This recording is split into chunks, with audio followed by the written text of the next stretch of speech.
Hey, good morning, Scott. Quick demo video for you for your KR Sabers Scavenger.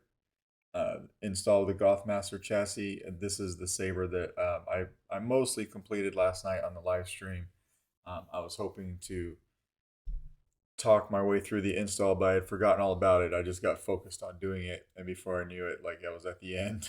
But the only thing I had to do this morning was program your board, which I did, and then shave down the 4 screws that are here in the pommel. These kind of stick out into the pommel. They need to be taken off in about 1.5 millimeters or so, just dremeled off the ends so that the chassis fits. But everything is good to go now. Installed with a Proffie, obviously inside the master chassis. But what you want to do is just grab the pommel and turn it clockwise a hair. You'll hear it click. It's on a J-lock system, and then we'll just pull it apart. But what you want to do is just be super careful when you're pulling it apart. Everything is super tight, but you'll get that off. There is a trick to getting this chassis out. I'll take it out first, and then I'll explain to you what I mean. But again, take your time pulling it out. Don't force anything. There's 2 screws that it has to clear, just like that. 2 screws in the pommel area. There's one here and then one up top. And to clear those, you have 2 grooves in your chassis. So you can see that bottom one and this top one, and that kind of runs all the way along. It starts to get very important about right here inside the chassis. So just watch out for that. But this is what you got, right? A removable battery. I've got your battery in here now. I'll just keep it in here. You got a kill switch, obviously. This is a 28mm KR Sabers speaker, and your board's under here. Now this is on magnets, so you can pull it out. I did put a piece of electrical tape over the back of your board, and the reason I did that is because this is riding so close to your solder pads, and there is a bit of added pressure when it gets pushed into the Saber, that I didn't want the metal brass touching your pads. So you're welcome to take that off if you're working on the board. I would suggest putting it back on though before you put this back on, right? And then you can do whatever you need to do. SD card and micro USB access without lifting the board, because it adheres down to the shelf. And then when you're done, you can just pop this back on. It's a very tight fit, but it does go. There's 4 magnets holding that guy on, but there is, like I said, added pressure this way, sandwiching everything down when you put it in the Saber. You can see how close these fins are to your solder pads, and it just kind of made me a little bit nervous. Okay. What else we got? So up here, you've got your crystal chamber. You've got a spinning plasma gate up here that I'll show you here in a second. Right below your chamber or your crystal, you've got a single neopixel accent for the crystal. And then below that is a single red accent.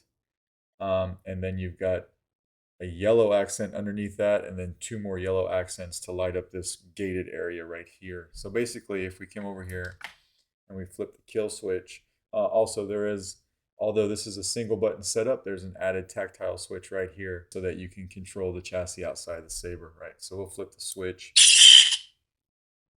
You can kind of see I've got your crystal pulsing when the Saber's off, and then when we turn it on, you can see your red LED. You will see your yellow shine through here, and then of course down here, and then you can see the spinning plasma gate here.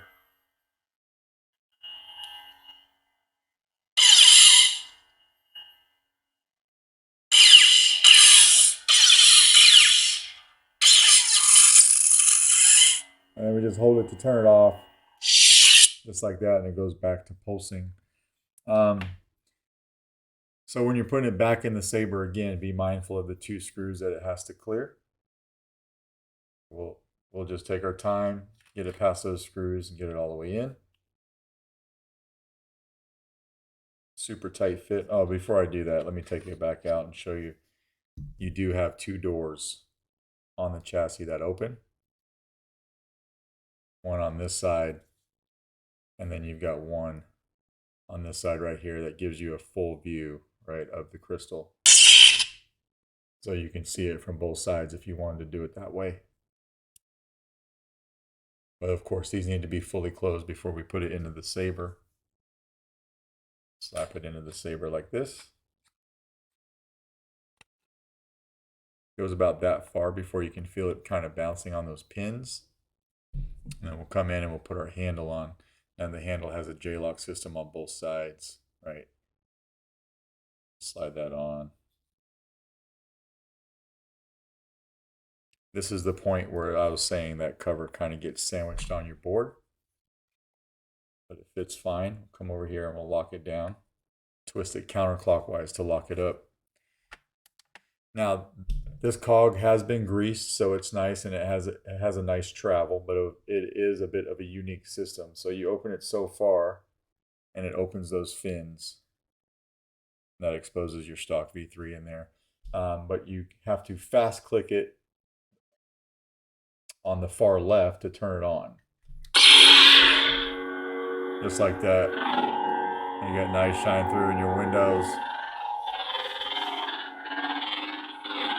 Fast click for blaster bolt deflex. You can do it one hand. It's just a little tricky to do. And we hold it on the switch to turn it off. Now what I've done is you've got 4 screws up here, pretty standard. Only one of them is a blade retention. So I came over here and I kind of colored that with a silver Sharpie so you know which one it is. And we'll need to back that out to put a blade in. Come over here and just, you don't have to take it all the way out, but just back it out a little bit. You can put your finger in there to make sure that there's clearance. These fins open up just enough to accept a 1-inch blade before it will actuate the switch. And then I've got a 1-inch blade here that's been sanded. It hasn't been sanded a whole lot, but it has been sanded a little bit, and it fits in here nice and snug. So if you have a brand new blade, which I think you mentioned you just ordered one, you're probably going to have to do just a little bit of sanding on it. Okay. And we'll lock it down with the blade retention. Come over here and fast click it and turn it on. Just like that.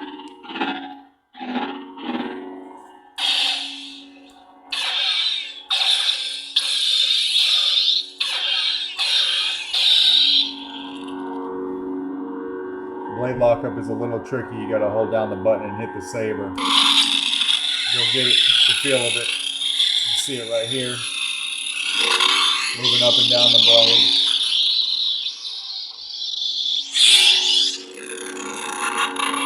And it'll stay like that until you pull off of the switch. And just hold it to turn it off. Just like that. We'll take the blade out. Now what I did is this just has the stock font package on it, but I only used one of the sound fonts in the config so that you could easily see how I set it up, and then you could build off that if you want to. There's a copy of that on your SD card, right? So we'll just go ahead and take this out and then close these. And then I do like to tell everyone to kind of be mindful of all the small screws. This is a pretty complex assembly. So just kind of keep an eye on them to make sure they don't back out, because if they do, they're very difficult to find. Okay, I went through and I looked at them all. They're all seated in there pretty well, but it is something that you want to periodically kind of keep an eye on. But we'll just go ahead and we'll take the chassis out again. We don't have to take it all the way out. If we don't want to, we can just come over here and flip the kill switch, which is right here, just like that. So now everything's dead. That's basically your Scavenger. Let me know if you got any questions. If not, I'll get this out in the mail to you Monday. All right, thanks.